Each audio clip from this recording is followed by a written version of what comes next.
Our next speaker this morning is making her first appearance at the Gun Rights Policy Conference. She is going to be talking about getting out of your comfort zone. She's the Missouri State Director for Women for Gun Rights. Let's welcome Susan Myers.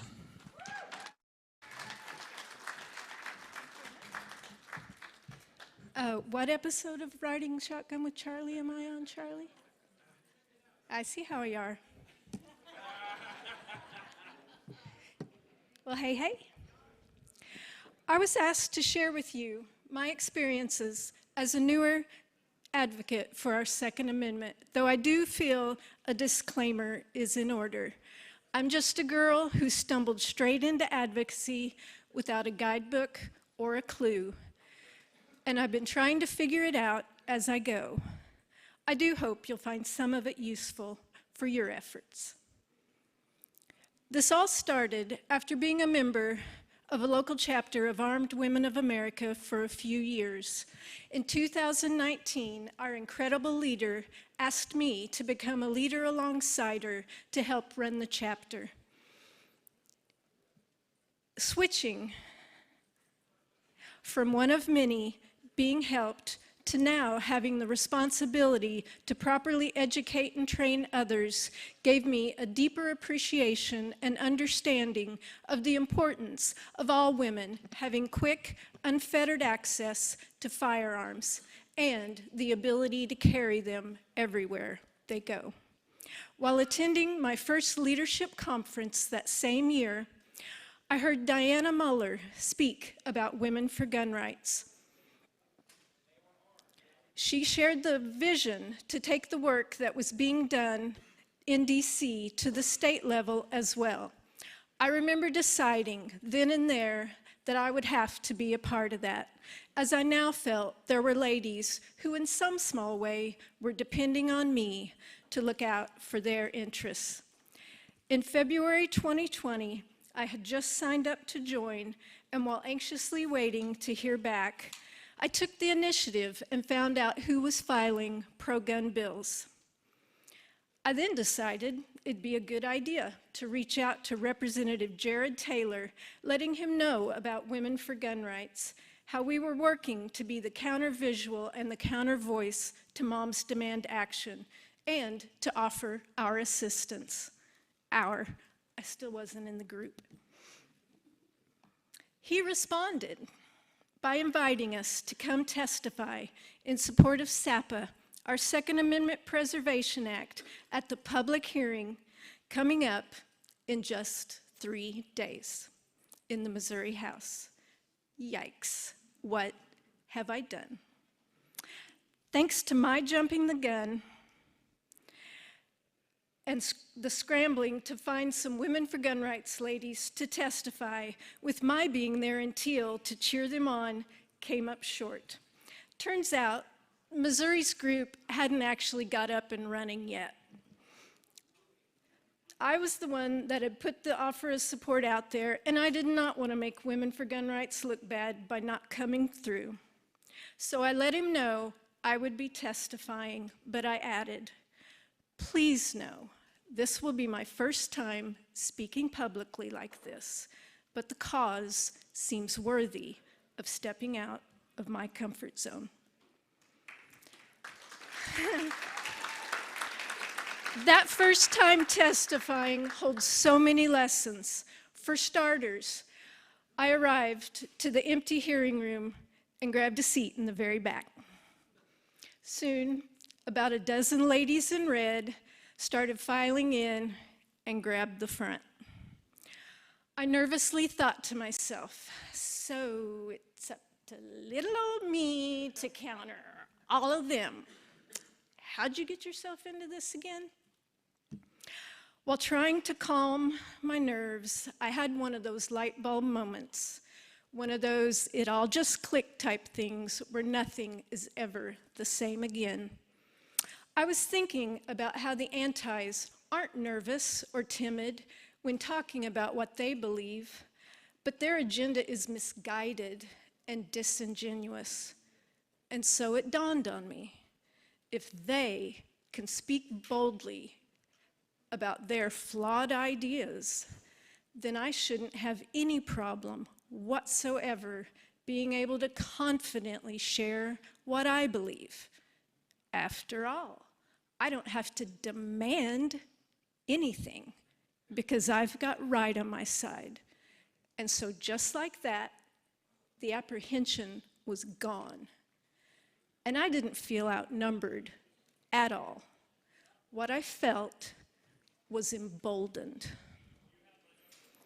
That experience also revealed the importance of having a female voice present to speak in support of the Second Amendment. I guarantee everyone in that crowded hearing room assumed that I was there to speak in opposition to the bill. Once I had finished my testimony in support, I had 3 members of the committee who also supported the bill engage me during the questions from committee segment. They allowed me to score some more really good Pro 2A points with their great follow-up questions. What I didn't realize at the time, it's somewhat rare, at least in the Missouri legislature, that an individual will get follow-up questions during a lengthy hearing. Most will get their 3 minutes and are told, "Thank you for your testimony, next." It took getting a few more hearings under my belt before I picked up on this. That's when I decided to go back and watch that previous testimony. Those committee members seemed to want to get as much out of me as they could while they had me. But why?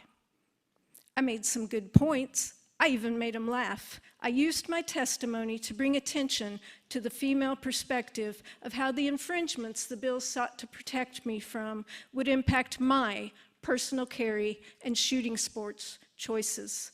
I showed up and countered the ladies in red that day with sincerity and purpose. That alone may have been enough. Once I figured out that one person's perspective can hold significance, it made me more determined than ever to consistently attend public hearings, providing testimony that reflects the concerns and desires of women like me who prioritize unhindered ownership and carrying for self-defense. Oftentimes, I'm the only woman there speaking in favor of guns. I've even been the only person in support a time or two. Individuals need to show up. You never know if it's your perspective that's missing from the conversation. Part of my preparing for testimonies is watching previous MOLEG hearings on the same or similar subject. I'll make notes of common themes or specific points those on the opposite side of the issue are making. Doing this allows me to draft my testimony in a way that addresses those head-on, and in some cases, it has worked to stop them from being repeated going forward. Just one small way that I can tangibly tell I'm making a difference. Dig for facts to back up your stance. An example, after testifying a few times on a bill to repeal our public transit carry ban, I got to wondering just how many states had such a restriction. I looked and couldn't find anything. I ended up using the USCCA's reciprocity map, clicking on every single state and searching their location restrictions.